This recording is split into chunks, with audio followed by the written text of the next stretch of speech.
What's going on, people? We are Tottenham TV, back here for another opposition preview, game week 3 in the Premier League as we take on Wolves this weekend. And who better to talk to than Dave from Talking Wolves? How you doing, Dave?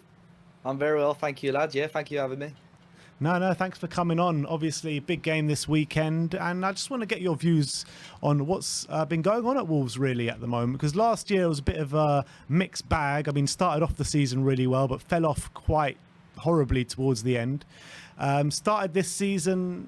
What's been your expectations this season? How do you think you've started the season?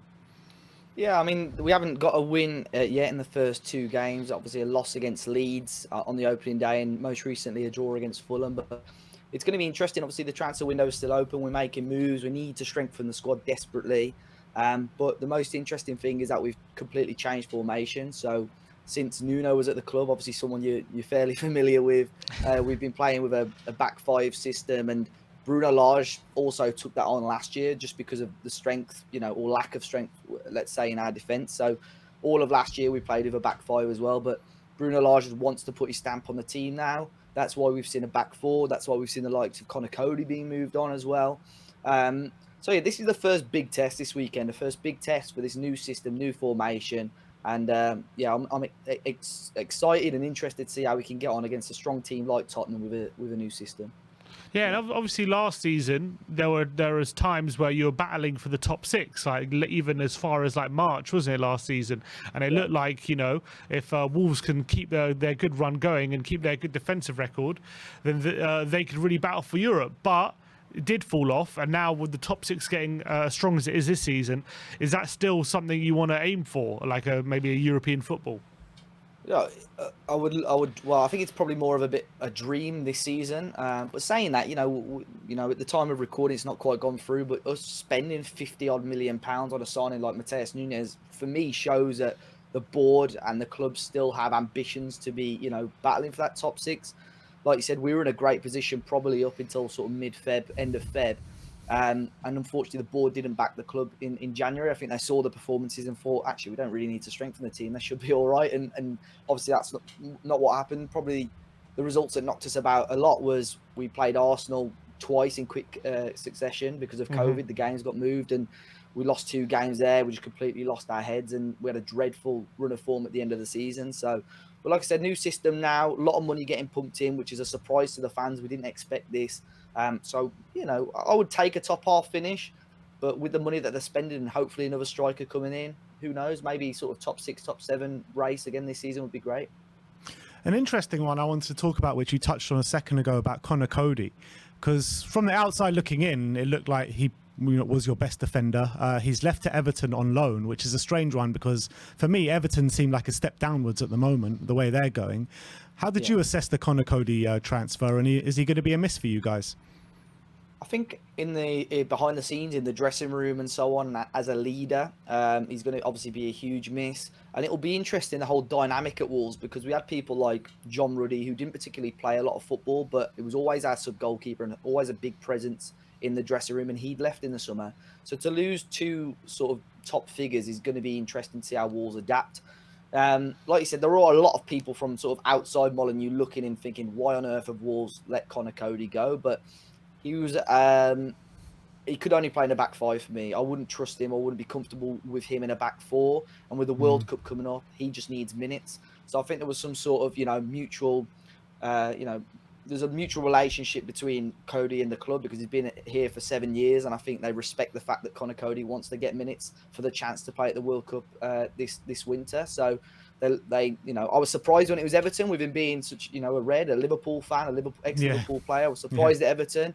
But, I think for both parties, it was the right move, and it's probably the right time to move him on. This is like the next cycle for Wolves now. Like I said earlier, Bruno Lage wants to put his stamp on the team, and it's a tough decision to make, especially when it's your captain. But these are the sort of moves and things Wolves need to do to sort of take the next step and start the new cycle. Obviously, yeah, look, it's a big game on the weekend at the Tottenham Stadium. It's not going to be an easy game, I don't think, for both sides.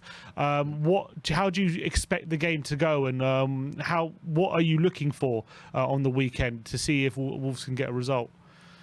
Yeah, well, a little bit, like I said again earlier, this will be the first big test for Wolves. We've played Leeds and we've played Fulham, and no disrespect to either of those sides, I would want Wolves to be finishing ahead of them in the table. So Tottenham is a real big test, especially if we are going to be, especially if we've got ambitions of looking towards the top 6. I'm intrigued to see how Wolves play. I think Tottenham will want a reaction after the result on Sunday. I think, yes, you got a decent result, but I think even you guys will probably say it wasn't your best performance. So I think you'll want a reaction there.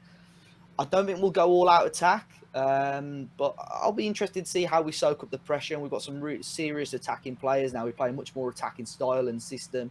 So I'll be intrigued to see how we set up and go for it. But I think early stages of the game, I think we'll sit deep and try and absorb a bit of the pressure. But saying that, when we played you guys away last season, we sort of went all out attack early doors and got 2 fairly early goals, and that obviously won us the game in the end. So yeah, it's sort of entering the unknown a little bit for Saturday, but I'm definitely intrigued to see how we get on. Yeah, like you said, you came to our stadium and beat us even under Antonio Conte last season. So I think for us, it's a bit of a revenge mission as well, as it was last season. Because actually, funnily enough, when you're looking at our fixtures, first 3 games, we got Southampton, Chelsea away, Wolves at home. We lost all those 3 games last season and already kind of 4 points up on last season. But do you kind of take maybe the game that we played against each other last year at the Tottenham Hotspur Stadium and maybe use that as a blueprint to come into this game with? Yeah, I think so. And ever since we've been back in the Premier League, we've had some really close games with Tottenham. Yeah, definitely. We beat you guys at Wembley. I think we beat you again at the Tottenham Hotspur Stadium after just before COVID. But we've always had really good, really close games. And yeah, for sure, we could take a look at last season and use that as a bit of inspiration going into this game as well. But yeah, I'll be really interested to see whether we go and attack. I think even at Molineux, I think you beat us 1-0 at the start of last season, and we had a really good performance in that game despite us losing, as we had done for the first 3 games of last year. We'd lost to Leicester, yourselves, and Manchester United, and in my opinion, we were the better side in all 3 games. And then we sort of went downhill after that. But yes, Saturday, I'm hoping we attack. I'm hoping it's more exciting, but obviously with your attacking talent, we do have to be careful that we're not left exposed. Who do you say is Wolves' danger men right now? Who's their most informed players? Neves is obviously one he's a really talented player. He's got the captain's armband now after Cody's left, so he's a cert to start and makes the game tick. Pedro Neto is looking sharp after his injury. Had a really good pre-season. Yeah, and he's been looking sharp the first 2 games. I just need him to start adding a couple of goals to his game. He missed a couple of good chances on Saturday against Fulham, but hopefully soon it will just click for him. But he's going to be one of the danger men, I'd say, on Saturday. Neto, there's rumours about him leaving before the end of the window, with you bringing Nunes, and Guedes is coming as well, who might be making his debut. Are you worried about any potential transfer for Neto, or you think it's a load of rubbish? I'm hoping it's a load of rubbish. It's pretty quiet at the moment in regards to from people I would call reputable or reliable, but we've seen with Wolves, we've signed 3 players this summer, and the rumours come out, and then by the next day the player's pretty much signed. That could easily happen with a player that we're letting go, whether that be Neves, whether that be Neto, could be anyone. We spent a lot of money, so it wouldn't surprise me to see a player go, and I'd say in terms of value, Pedro Neto is one of our most valuable players right now, so it wouldn't surprise me. A couple of big teams are interested, but yeah, fingers crossed we can keep hold on to him, because I think we'll have a really good squad if we do. Yeah, you talk about Wolves spending a lot of money this summer. In this game this weekend, do you expect to see some of the new signings, or do you think it'll be more of a consistent team to what we have been seeing over the last year or so? Yeah, I think it will be a similar lineup to what we've seen in the opening 2 games, but I think Guedes, who you mentioned I would say he'll get his first start. He came on for a little bit against Fulham on Saturday, but I think he'll get his first start on Saturday. He was okay. I think he came into a game, I don't know, I think it was a typical debut performance where he didn't take many risks. He was very safe with what he did. So I don't think we saw the best of Guedes. But Mateus Nunes, I think he'll be in the squad. I don't think he'll start, but he's definitely someone that will be on the bench, and definitely someone I would assume that will come off the bench to make an impact. And Nathan Collins will certainly start as well, who we signed from Burnley. Him and Max Kilman have formed already. Looks like a decent partnership at the back. Interesting. I mean, just before we get onto the score predictions, I want to know your opinions on Tottenham. From an outsider looking in, obviously with Antonio Conte at the helm, Nuno is a distant memory now for both of us. Thankfully. But what's your opinions on Tottenham, and what do you think Spurs can achieve this season? I think I like a couple of their signings. I think the signings are good, and they've got a really strong team. You know, Harry Kane is arguably the best striker in the world. Son, with the amount of goals he scored last year, he's phenomenal as well. And yeah, I think it could be another good season. People laugh about the title shouts and so on, but the way Liverpool have started, the way, and I think Tottenham, like I said earlier, probably weren't at their best on Sunday, but the fact that they still managed to, graft out a result as they did against probably a team that are going to be challenging for the top 4 is probably good news. So yeah, they'll be definitely in and around there, and I think Conte will want to be targeting a good European campaign and getting back into the top 4 again. Yeah, definitely. All right, and score predictions. Let's get into it. What are you going for? Yeah, like I've said, Tottenham are the stronger team, but we've had okay form against them, and I always tend to back my own team. I'll go with a 1-1 draw. I'll sit on the fence. 1-1 draw. What are you going for, Sim? I said, what did I say? 3-0 in You my said prediction. 3-0 Spurs. I did. I think the fact that Wolves are going more offensive could play in our hands, and if Wolves do set up in a back 4 and they come and try and attack us in a back 4, I think if their defense isn't as strong as it is last season, which I'm thinking it might not be, I think tactically we could just be ahead of them right now, because they might still be getting used to that formation. So that's why I've gone for a 3-0 win for Spurs. Yeah, I mean, with the way Spurs have started their season, Wolves have started their season, I think you have to side with the Spurs win, in my opinion, if you're a neutral anyway. And I think that, like you said before, I think Spurs and Wolves have played some really closely contested games since Wolves have come up. It's a strange one. Apart from last season at the Tottenham Hotspur Stadium, I feel like you've always played better at our home and we've always played better at your home, which is a bit of a strange one. But I think with Antonio Conte at the helm, with all the new signings we've brought in, there's such a good feeling around the place at the moment. So I'm going to go for a 2-0 win. But I think it will be a closely fought game. I really do.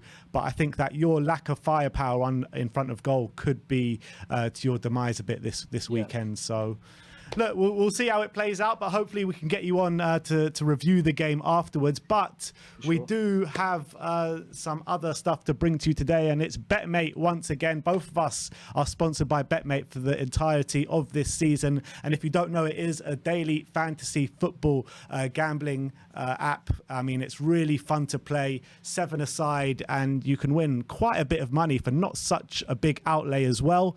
And the way it works is you pick, I think it's, 6 players? 4 players, actually, from each side, is it? No, maximum of 4 players? No, maximum of 6. 6 players, sorry. 6 players from each side. And it works a bit different to FPL, as if you get like interceptions and tackles, which puts a lot of, a lot of sight onto like the defensive players, which I really like in this game, which is a bit different to FPL. But the way it works is you have a weekly league and a weekly pot. And I think this week there's a big pot for this Tottenham Wolves game. I think about £5 entry, and I think the maximum payout is around £1,000. So a lot of money to be won this weekend. But let's have a look at what teams we've all picked this weekend, and let's start off with you, Dave. Yeah, so I've gone, I think the key is probably to go a little bit heavier on the team that you think is the favourite. I've gone mainly Spurs, as you can see. I've stuck with Jose Sarr in goal, gone with a back 2 of Emerson and Eric Dyer, Kulusevski in the middle with Neves, and then captain Harry Kane with Son as my vice captain. Captain Kane. Look at that. The confidence. Yeah, I can see you're really predicting a 1-1 then. No, but that's fair enough. Let's take a look at my team next. I was just saying, as soon as money gets involved, it's true. The head starts to think rather than the heart. Yes. We'll take a look at my team. So I've gone for Hugo Lloris in goal. Back 2, I think that's Emerson. I can't really read it. Emerson and Perisic. Yeah, Emerson and Perisic. I'm hoping Perisic will play, but if he does, I mean, I might change that, because you can change it up to 5 minutes before kickoff. So if Sessegnon does play, I'll probably stick Sessegnon in there, but I'll change my vice captain to probably Kulusevski. But I've got Perisic at the back there with my vice captain, because he can produce an assist at any time, and he'll probably be key on the interceptions and tackles as well, along with who else did I say in defence? Emerson Royale. He's actually done a lot of interceptions and tackles since coming into the team. I got Kulusevski in the middle of the park, because Kulusevski, I mean, he's just a goal assist or scoring machine at the moment. I mean, he was really dangerous going forward for us. And as well, he mucks in with his own fair share of interceptions and tackles. And I've gone for Dendoncker in the middle because he's just a workhorse in the middle who loves getting himself involved in terms of tackles and interceptions. And then I've got Kane as my captain up top with Heung-min Son supporting him. So that's my team. Nice, and just one change from Ben's team for me, actually, funnily enough. I've gone Perisic captain. Everyone else is the same. Kane vice captain, but I've got Morgan Gibbs-White in the centre. I know he started last game. He kind of played in a very attacking midfielder. Morgan Gibbs-White? I don't know. Well, he hasn't left yet. He's still there. They're demanding 50 million or whatever there is. 50 million? Something like that. Look, he's an attacking midfielder who also does a lot of the hard work. So I put him in. I think he could be I think he's a decent little player, Morgan Gibbs-White. He's quite a big lad, so I wouldn't call him little, but he's good. Dave, when you're comparing mine and my brother's teams here, who would you rather have, Dendoncker or Gibbs-White? They both do a lot of the dirty work. Is he going to play? Should start. He should start. They do a lot of the good work off the ball, like the tackles and so on. But I might have to take a couple of tips from your teams because I've been told you two are quite good at the game. So no, it'll be good to see where we come this weekend. But look, if you want to take us on this weekend on Betmate, the link will be in the description below where you can download the app, and the league will just be on the app, as we say. And if you want a free £5 for new users, you can use the promo code WATTV5. So it'll cost you absolutely nothing to join the league this weekend if you use our code, and obviously that's just for first-time users as well. But that is it from us. Dave, where can people find you?